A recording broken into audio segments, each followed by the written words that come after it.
Peace, what's going on, y'all? We're about to read Psalms chapter 151. Now, Psalms chapter 151 does not exist in the original Bible. The original Bible only goes up to Psalms 150.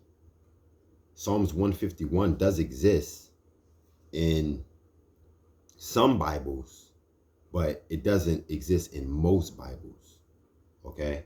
It exists in the Septuagint Bible. So this was removed from the Bible. All right. And let's read it. Maybe we'll figure out why it was removed. It's pretty simple.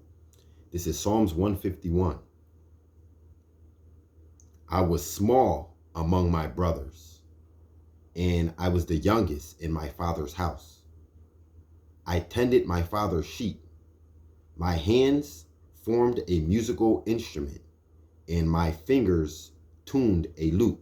So he played musical instruments. Who will tell my Lord? The Lord himself, he himself hears. He sent out his angel, and the angel took me from my father's sheep, and he anointed me with his anointing oil. My brothers were handsome and they were tall, but the Lord didn't take pleasure in them. I went out to meet the Philistine, and he crushed me with his idols. But I drew his own sword, and I beheaded him with his own sword, and I removed reproach from the children of Israel. What does this mean? It means, what he's saying is he, just like Abram, was set apart from his brothers in the house. Not only him, but was it Joseph in the Bible? He was set apart from his brothers. Remember, his brothers sold him into into Egypt. He was set apart. So what happened is the Philistines, who is the enemies of Israel, what they did is they cursed him with their idols. So they had him participate in things that would have him cursed by the Most High. The same way how these devils did us. We go to school and they introduce you to all kinds of things that will curse you with your father. You feel me? Everything the Most High says don't do, they have you in there doing it and partaking. You will grow up cursed. So what happened is the Philistines had him cursed by their idols.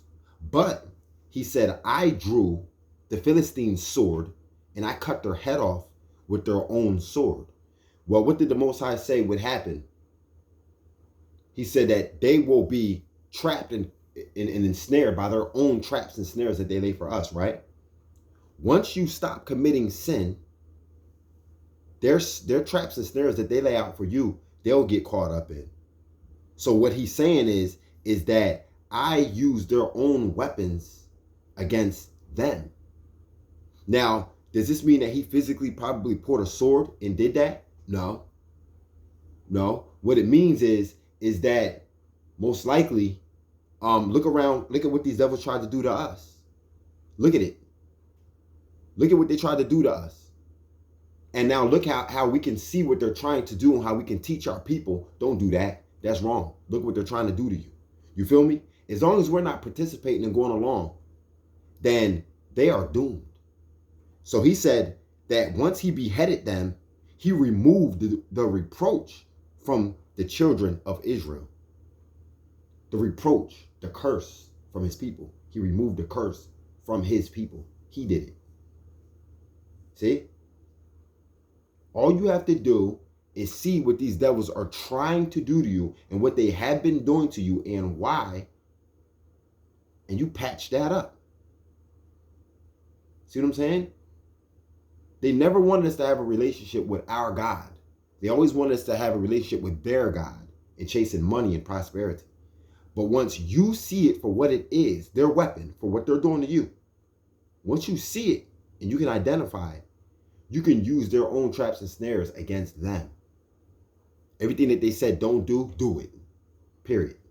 That's a trap. Everything they told you don't do was a trap that they laid for you. So if they told you don't do it, do it. If they told you to do it, don't do it. And then watch how the cookie crumbles. Watch how the giant falls to his knees. Okay? So now you see why they removed this out of the Bible. This was Psalms 151. He beheaded our enemies with the same curses that they're trying to use on us. And he removed the reproach from Israel. Peace.